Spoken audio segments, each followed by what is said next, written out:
Kali ini, admin akan mengulas alur cerita film yang sangat menginspirasi kita tentang bekerja keras. Yang dimana dikisahkan seorang anak dari keluarga yang kurang mampu bernama Jason Stephen.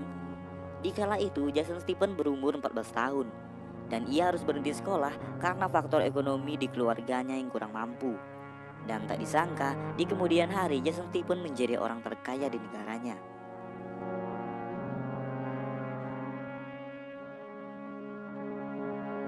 Film ini dimulai diperlihatkan Jason bekerja sebagai penjual es batu.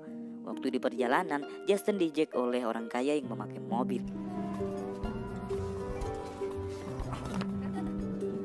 Setelah itu, Jason melihat berita pada koran yang ditemukannya, menceritakan perjalanan karir seorang milioner yang sejak 14 tahun sudah berhenti sekolah karena kekurangan biaya dari keluarganya dan harus bekerja untuk bertahan hidup.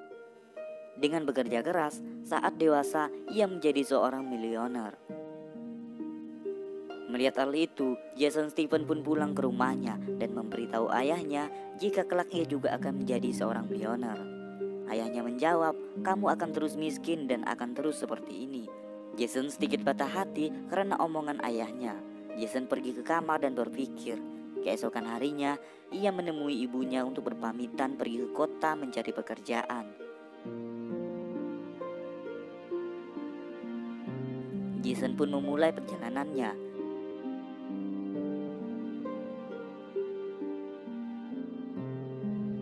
Sesampai di kota kecil, Jason melihat orang-orang yang sedang interview untuk bekerja.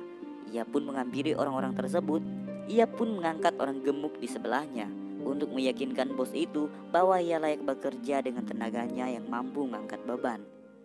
Akhirnya, Jason pun diterima untuk bekerja.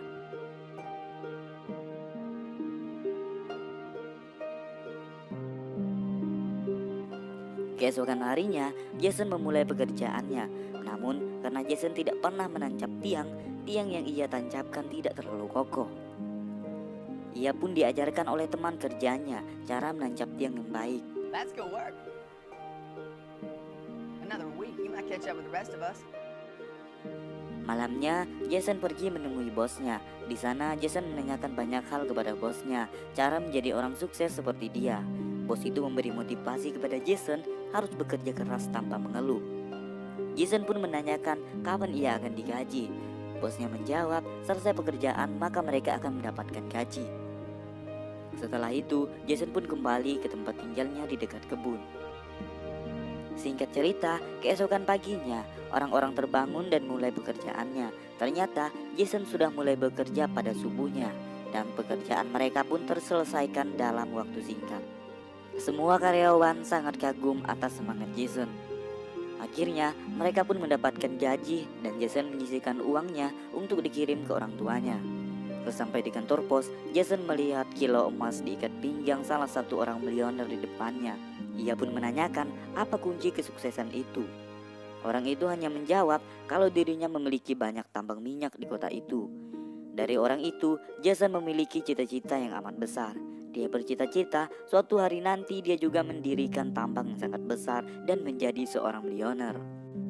Saat itu, Jason bekerja dan bekerja mengumpulkan uang. Hingga suatu hari, Jason bertemu seorang gadis yang bernama Hannah dan mereka pun berkenalan. Hannah mengundang Jason untuk ikut bersamanya ke sebuah acara festival. Say, Gugdi.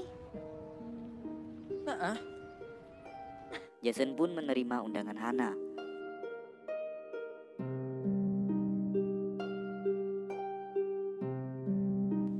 Keesokan harinya, Jason menjemput Hannah ke sekolah. Tiba di sana, Jason diajak salah satu orang kaya di sekolah itu. Orang kaya itu berkata bahwa orang dari kelas rendah seperti Jason tidak mungkin bisa bersama Hannah. Dengan berani Jason menjawab pemuda itu bahwa dia akan menjadi milioner suatu hari nanti. Melihat tekad dan semangat Jason, Hannah pun membawa Jason bertemu kepala sekolah meminta Jason masuk di sekolah itu. Akhirnya, Jason pun bersekolah dan sambil bekerja.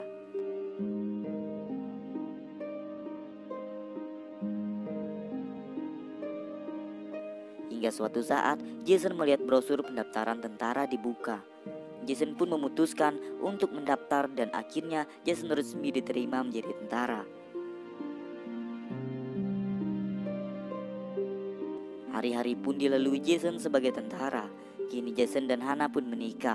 Tidak terasa sudah 10 tahun Jason menjadi tentara. Dan ia memutuskan untuk tidak lagi menjadi tentara. Selesai ia menjadi tentara, Jason mengumpulkan uang untuk membangun satu mesin bor minyak. Namun baru saja bor dijalankan, Jason tidak mendapatkan apa-apa. Rekannya sedikit ragu dan hampir memberhentikan mesin bor tersebut. Namun Jason berkata kalau mereka harus terus bekerja keras. Jason pun berkata kalau dulu ia hanya bisa menghayal untuk memiliki mesin bor dan hanya melihat kesuksesan orang lain.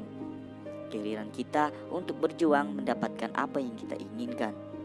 Jason pun menyuruh rekannya untuk mengebor lebih dalam lagi. Namun para pekerja itu malah meninggalkan Jason begitu saja. Jason pun pulang ke rumahnya dengan perasaan sedih karena semua uangnya sudah ia habisi untuk membeli mesin bor tersebut. Berikutnya, Jason mengundang seorang ahli tanah ke lokasi tambangnya untuk menemukan letak tanah yang memiliki minyak. Dan ahli itu pun berhasil menemukan tempat minyak yang banyak. Jason pulang dengan perasaan bahagia menemui Hannah dan anak-anaknya. Terlihat mereka berpelukan dan bahagia.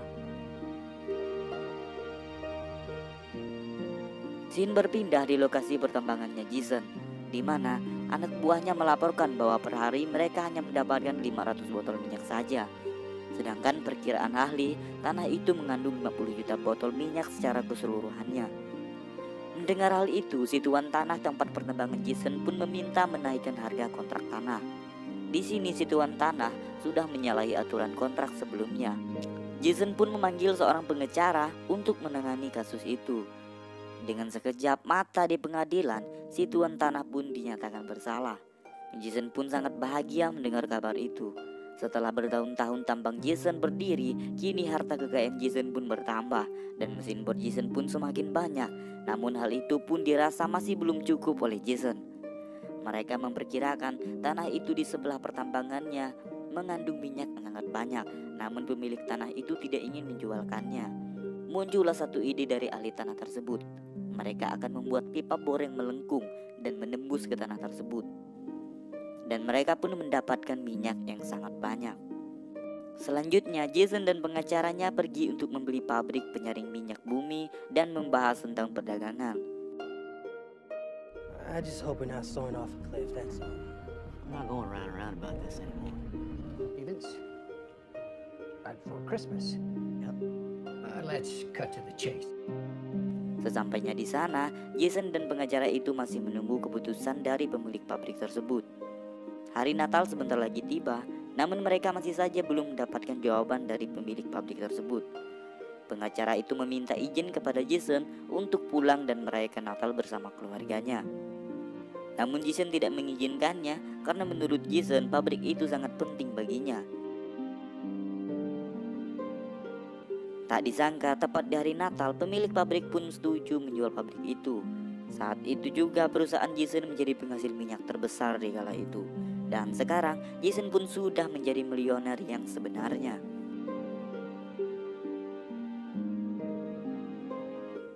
Tak lama setelah itu, Jason mendapat kabar bahwa pengacaranya kecelakaan di jalan pulang dan masuk rumah sakit. Organ dalamnya terluka dan kedua ginjalnya pun tidak berfungsi. Jason pun bergegas menuju rumah sakit tersebut.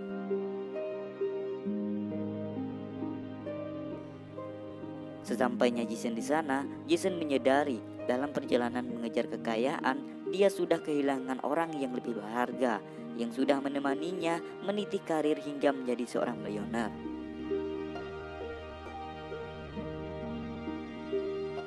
Jason pun menyadari bahwa uang hanyalah mimpi dan kerabat adalah harta terpenting baginya. Jason pun mendonorkan ginjal satunya untuk pengacara itu.